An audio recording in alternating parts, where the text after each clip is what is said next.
go. I think this is working. Yeah. Yeah. Um, I slept in. I was trying to get up with the sunrise this morning, but struggled to get to sleep in time last night, so flagged that operation. You know, I think sleep's got to be the thing that you always prioritize, right? When you get the chance, getting the extra sleep versus fitting your hopes and dreams for your schedule or your wake times and that kind of thing. Yeah, it's not that deep, but um, sleep's good. Sleep's important. Anyway, it's now 11 a.m. Yeah, I slept for like 10 hours or something. I think I needed it, but yeah, made some Aggies, went up to the roof, and yeah, I wrote out some stuff that I want to try and get done today. Things I want to focus on. I think it's been a recurring theme of the last 6 weeks or so of traveling. Just trying to be more intentional with stuff, which is good. I think it's a really positive thing that I'm glad I'm slowly arriving at. But I think it came from the realization that people who I think really get ahead do so because they can focus. And focus is a spiky one. It's a tricky one when you have something like an ADHD diagnosis. But I think, yeah, I've been thinking about it in a slightly different way, a slightly different mental model for focus than I used to have. I think I used to have this kind of intuitive, common sense of what focus was, which wasn't particularly well thought through. Whereas that's kind of evolved into, I don't know, an amalgamation of things like memory, desire. Yeah, probably those two. And what I mean by that is, I think there's probably a function of memory there or recall.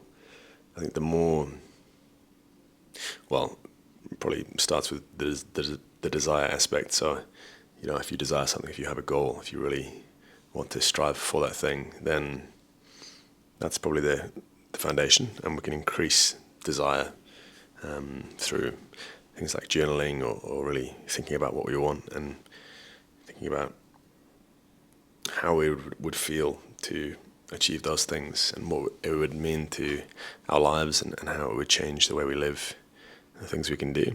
I mean, that kind of sounds like manifesting or something, but I'm not sure I'm a huge fan of like that school of belief. I think it might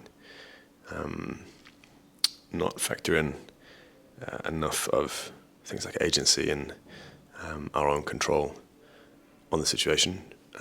But yeah, not dissimilar in the sense that, I think there's probably an element of knowing what you want and why you want it and how badly you want it and increasing that, encouraging that through just thinking about it and journaling, etc. That's the desire component. And then, yeah, the recall component, right? The ability to then access that memory or that thought or that vision of the future whilst you're going about your day. What would be a good example? Say you decided, you want to radically change your life and shift careers into tech or something like that. And at the point you're at, you couldn't even keep your house tidy, You struggled with keeping your environment clean. And that is going to have a higher order consequence on your ability to sit and study and make that change, those, more direct changes to achieving your goal of getting into tech. This is a very arbitrary example, but the point is, next time you're in the kitchen and you go to, I don't know, just leave some dishes on the side of something, like how actively you could recall that desire you have. It's probably proportional again to the size of that desire. And, if you're able to make that bigger through thinking and journaling, etc. Maybe this is an ode to the concept of is it dream boards and whatnot, where you might collect a set of images on Pinterest or something to help you visualize, this life that you're trying to achieve or these goals you're trying to reach. But then, yeah, how quickly you can just access that thought, that memory in the moment. And I think that, in a way, is focus, right? That then gives you the ability to focus. perhaps like a surge in, I don't know, I don't want to speak too confidently about neurochemicals and whatnot, but maybe like a surge in dopamine. I know that there's a feedback loop there with goal-seeking behavior. Like if you set a goal on some level, and then are working towards it, your brain reinforces that behavior with neurochemicals. I assume dopamine would probably be an important one there. And I think that's the common misunderstanding as well around dopamine. It's not the reward molecule, it's the taking you towards the thing, you know? Yeah, anyhow, I'm rambling.